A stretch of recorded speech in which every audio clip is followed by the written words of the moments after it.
I mean, you're looking at an uneducated guy. You're looking at a guy that came off a cotton farm. You're looking at a guy that got in a lot of trouble as a teenager and ended up in the Marine Corps 4 years. He cannot stand my success. That is what Lee Trevino basically said out loud, more than once about the biggest names in the game of golf. And here is the thing, he was right. There were golfers who could not stand watching him win, not just because he won, but because of how he won.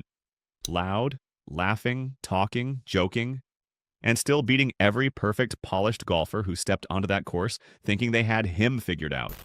Today we are looking at 5 of those golfers and what exactly triggered each one.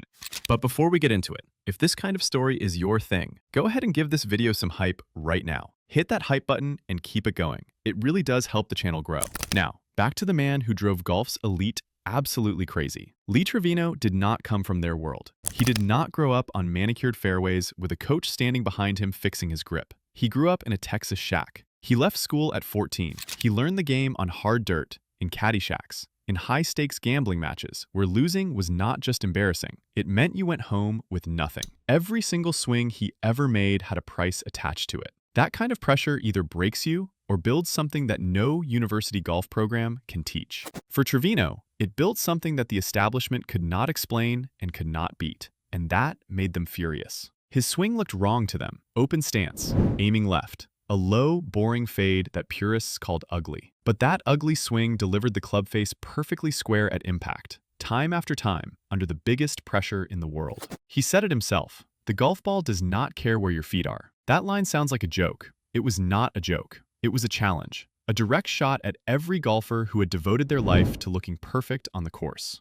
Trevino was telling them that their years of beautiful practice meant nothing if he could scramble and grind and chip and talk his way to a lower score. And that talking, that is where it gets complicated. Trevino admitted he had to talk. It was how he let the pressure out, like a valve releasing steam. But for the guys standing next to him, it was not a release valve. It was a fire hose aimed directly at their concentration. While they needed quiet to stay in their zone, Trevino was working the gallery, telling stories, cracking jokes, and then stepping up and hitting a perfect shot. The asymmetry of that was maddening. He thrived in the noise he created. They drowned in it. Now let us get to the 5 golfers who felt it the most. And we're going to count down, starting with number 5. Number 5 is Ben Hogan. This one is different from the others because it never got loud. There was no blow-up, no public quote dripping with anger. What existed between Ben Hogan and Lee Trevino was something colder. It was silence used as a wall. Hogan was everything the golf world held sacred.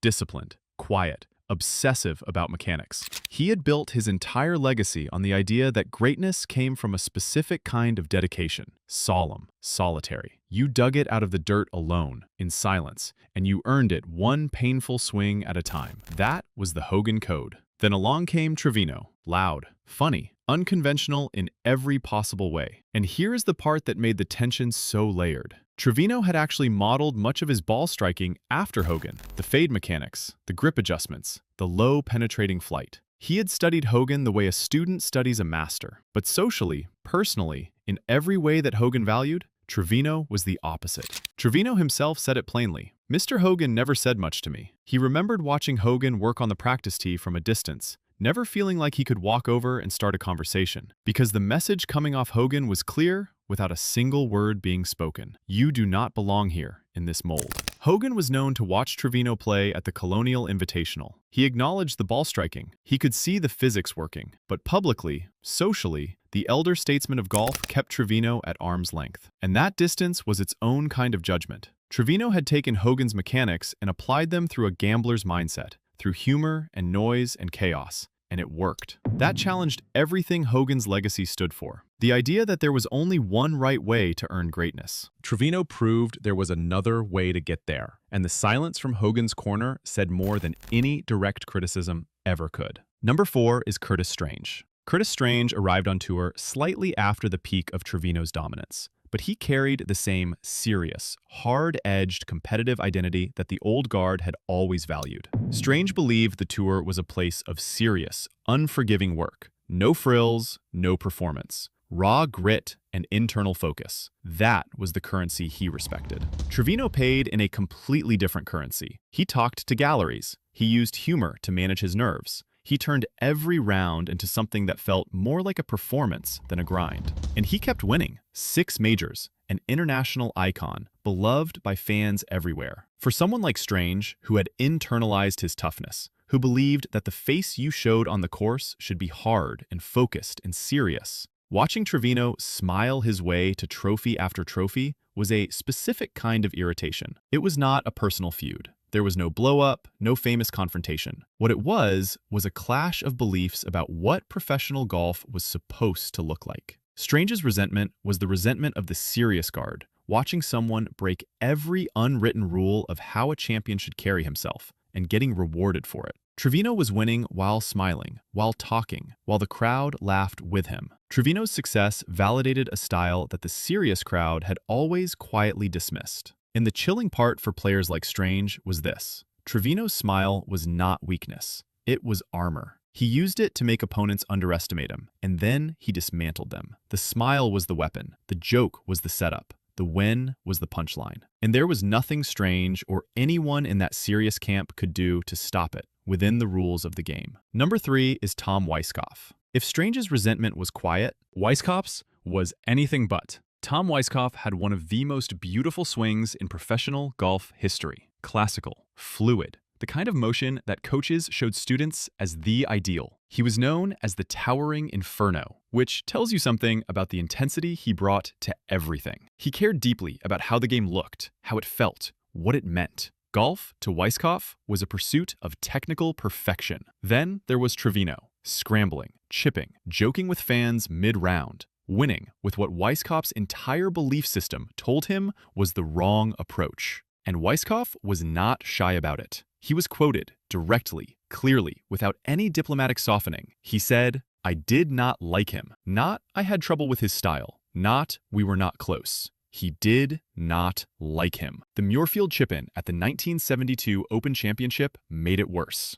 We will get to that in full detail in a moment. But Weiskopf's reaction to that moment tells you everything about where his head was. When Trevino holed that chip out of frustration, against all probability, Weiskopf called it a lousy shot. Not an amazing shot that happened to go in, a lousy shot. He was dismissing it as luck, because accepting it as skill would have meant accepting that Trevino's entire approach was valid. That was the core of it. Weiskopf could not accept that golf could be won the Trevino way, that you could scramble and joke and use a swing that looked wrong and still come out on top against the most technically gifted players in the world. To accept that would be to question every hour he had spent chasing perfection. It would mean the sacrifice was not necessary. Trevino's wins did not just beat Weiskopf on the leaderboard. They challenged the entire premise of how Weiskopf understood the game. Number 2 is Tony Jacklin. This is the clearest case of genuine damage done. Not just irritation, not just resentment,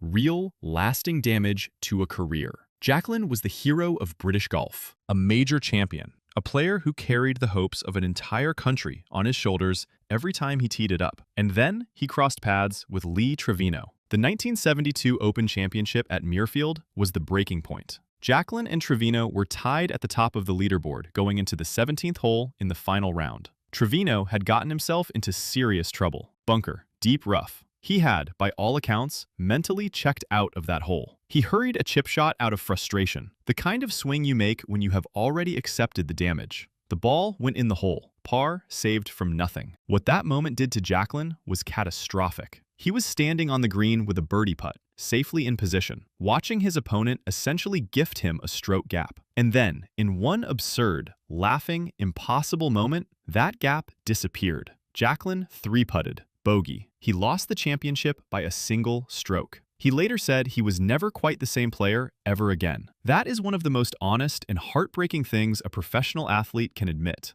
One moment, one chip, one hole, and a career trajectory changed permanently. But the Muirfield story is only half of it. Trevino's chatter around Jacklin was relentless and calculated. He admitted it openly. He said he talked to Jacklin all the way around and that he knew it bothered him. Read that again slowly. He knew it bothered him, and he kept doing it. That is not friendliness. That is a weapon being used with full awareness of the damage it causes. There was a match play encounter where Jacklin tried to manage the situation. He told Trevino, "Lee, I really do not feel like talking today. I am probably not going to say much. Most people would nod and respect that. Trevino's answer was one of the coldest, most calculated responses in the history of competitive sport. He said, "Hey Tone, you do not need to talk. Just listen." That line did not just refuse Jacklin the silence he needed. It told him that the rules of their interaction were Trevino's to set, not his. Jacklin had asked for the one thing that might have helped him compete, and Trevino took it away with a smile. That is not banter. That is psychological control dressed up as a punchline. Trevino treated chatter like a tool. Jacklin felt trapped inside it, with nowhere to go. There was no referee for that kind of thing, no rule against it, no way to make it stop.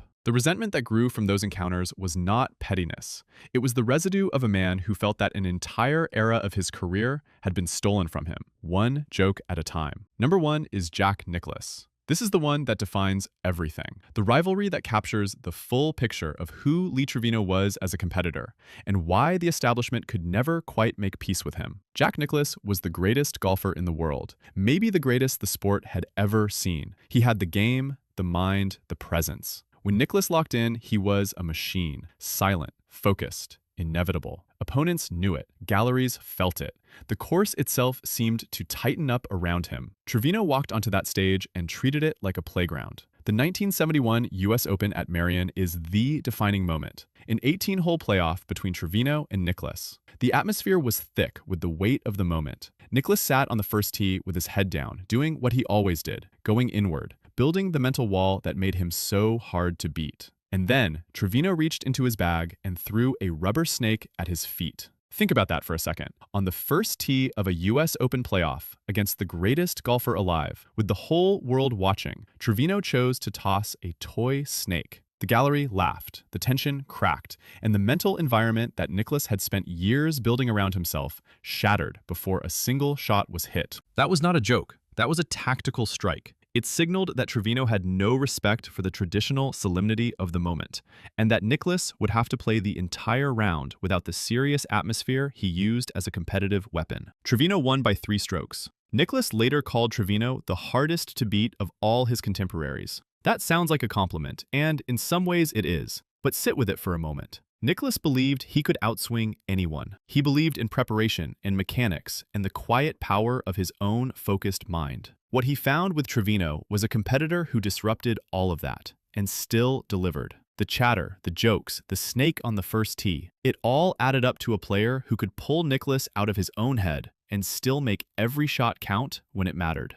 Trevino said it himself. He said he did not like to play against Nicklaus. He liked to beat him. There is a real difference between those two things. Playing against someone is just competition. Beating someone specific, someone at the top, someone whose defeat means something beyond a scorecard, that is personal. Trevino did not just want to win. He wanted to beat the king. And he did it by attacking the very thing the king needed most: his composure, his silence, his machine-like certainty. Trevino did not just beat Nicklaus on those days. He beat the vibe that Nicklaus needed to be Nicklaus. And that, more than any scorecard number, is what made the rivalry so loaded with tension, respect, and resentment, all twisted together. When you step back and look at all 5 cases together, a clear pattern appears. It was never just about trophies. Every single one of these men, Hogan, Strange, Weiskopf, Jacklin, Nicklaus, represented a different pillar of the golf establishment. Silent mastery, serious hard edge,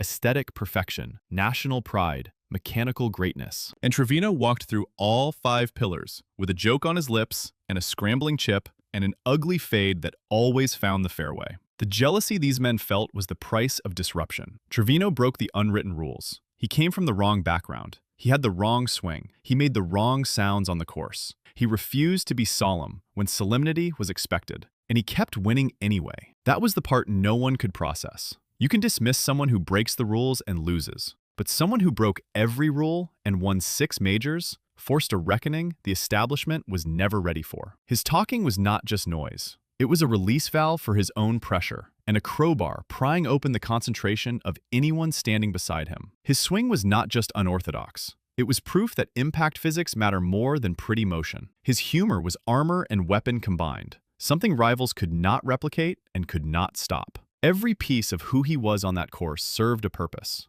Yes, he pushed buttons on purpose. Yes, he knew exactly what he was doing when he threw that snake. When he kept talking after Jacklin asked for quiet. when he cracked a joke at the moment his opponent needed silence most. He built a persona that served him on the course, and he used it without apology. But here's the honest truth that the resentment always tried to cover up. Lee Trevino came from nothing, a Texas shack, a caddy bag, dirt fairways and gambling matches, and a childhood that gave him no right to stand on the same stage as these men. And he stood there anyway. He beat them anyway. He proved that a kid from nowhere could walk into the most exclusive sporting fraternity in the world and leave with the trophies. The jealousy of his peers was the greatest validation he ever received. It meant he had gotten under the skin of the very people who had built walls to keep people like him out. And that will always be part of what makes his story worth telling. If you made it to the end of this one, drop a comment below and tell us which rivalry surprised you the most. Like the video, subscribe to the channel, and we will see you in the next one.